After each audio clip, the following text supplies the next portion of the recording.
TGT PGT practice set number 10 चलिए प्रारंभ करते हैं।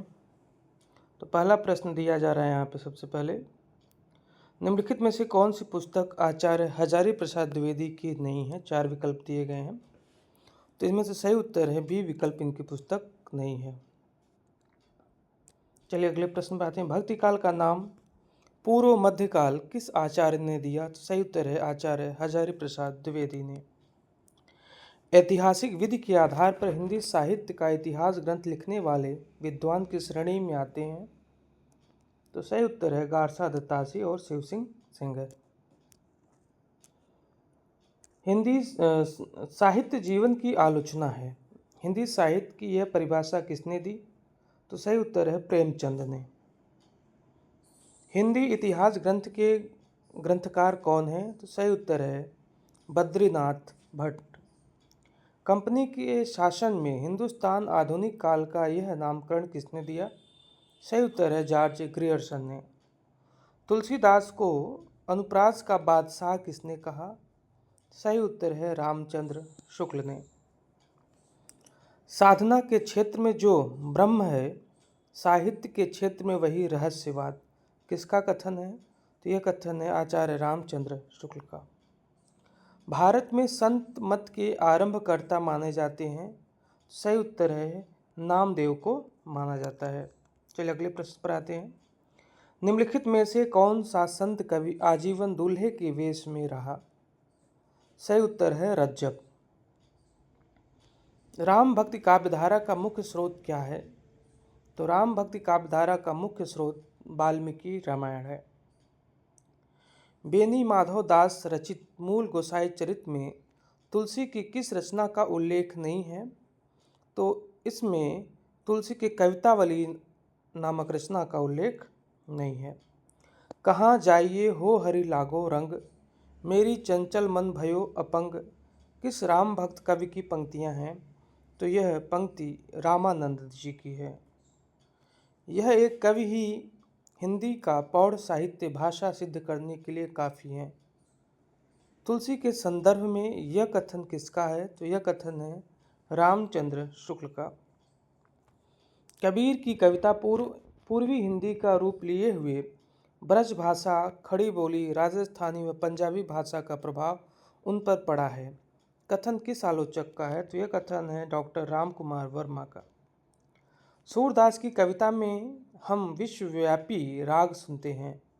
वह राग मनुष्य के हृदय का सूक्ष्म उद्गार है। कथन किस आलोचक का है। तो यह कथन है डॉक्टर राम कुमार वर्मा का। मानुष प्रेम भयो बैकुंठी, नाहित काह छार भई मुठी, पंक्तियाँ किस रचनाकार की हैं। तो यह है पंक्ति जायसी की।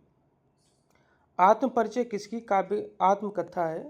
तो आत्मपरिचय फणीश्वर नाथ रेणु की आत्मकथा है। चलिए अगले प्रश्न पर आते हैं। अगला प्रश्न है मेरी तेरी उसकी बात किसकी रचना है। तो यह यशपाल की रचना है। हिंदी के किस आलोचक ने देवरानी जेठानी की कहानी को हिंदी का प्रथम उपन्यास माना है। तो सही उत्तर है गोपाल राय ने। निम्नलिखित में से कौन सा उपन्यास जीवनी परक नहीं है। तो डी विकल्प सही है, यह जीवनी परक उपन्यास नहीं है। भूले बिसरे चित्र यह नहीं, बाकी तीनों जीवनी परक उपन्यास हैं।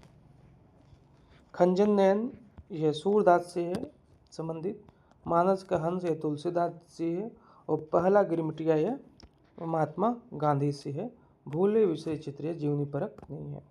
अगले प्रश्न पर आते हैं। निम्नलिखित में से कौन सा रचनाकार ज्ञानपीठ पुरस्कार से सम्मानित नहीं है। तो सही उत्तर है हजारी प्रसाद द्विवेदी को ज्ञानपीठ पुरस्कार नहीं मिला है, बाकी तीनों को मिल चुका है। प्रजा हितैषी अखबार कहाँ से निकलता है। तो यह आगरा से निकलता है।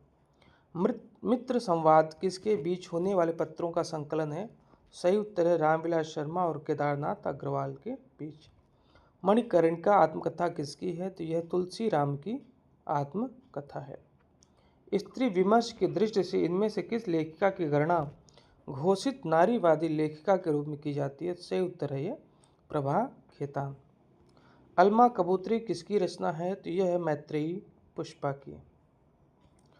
हमारी यात्रा के यात्रा वृत्तकार कौन है। तो सही उत्तर है लोचन प्रसाद पांडे को माना जाता है। चलिए अगले प्रश्न पर आते हैं।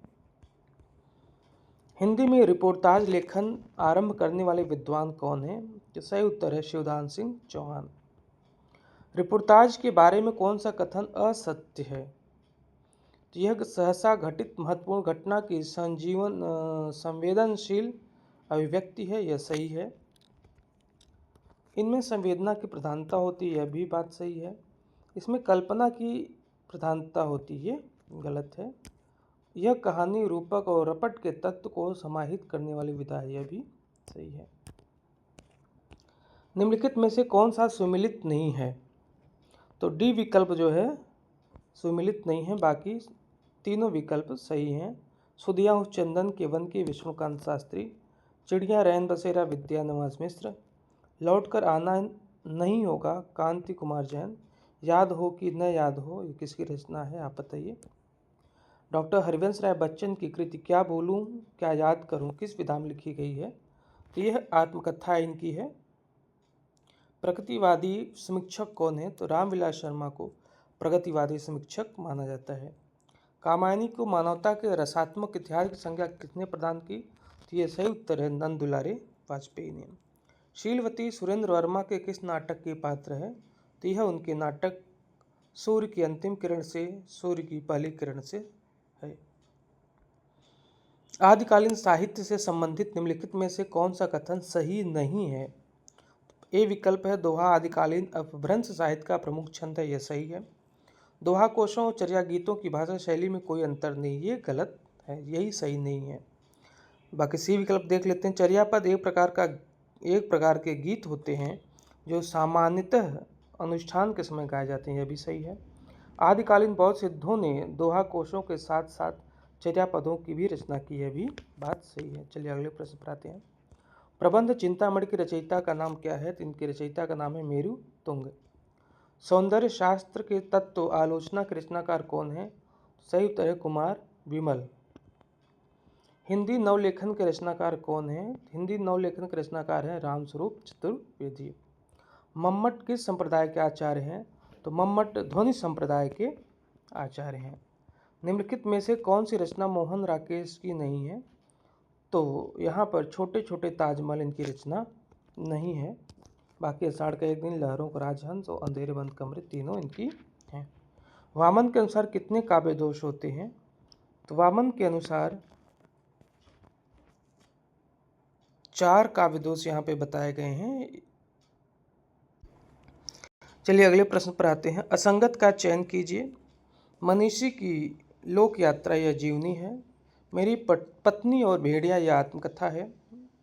निराला की साहित्य साधना कहानी दिया गया है, ये गलत है, ये कहानी नहीं बल्कि आलोचना है।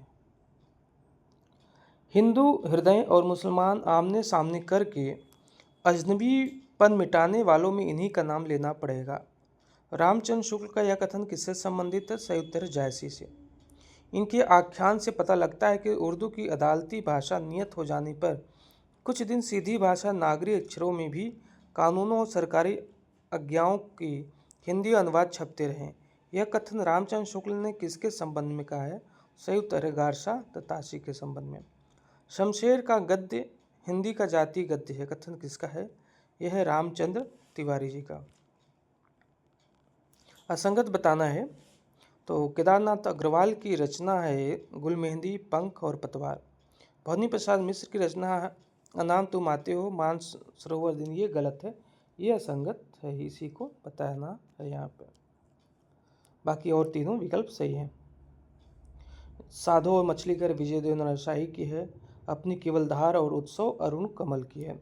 अगला प्रश्न है, निराला ने किसकी भूमिका में लिखा कि मनुष्य की तरह कविता की भी मुक्ति होती है? तो ये परिमल की भूमिका में इन्होंने लिखा था। पति और पुत्री विहीन स्त्री को क्या कहते हैं? तो ऐसी स्त्री को अवीरा कहते हैं। निम्नलिखित में से कौन सा उपन्यास गिरिराज किशोर का नहीं है?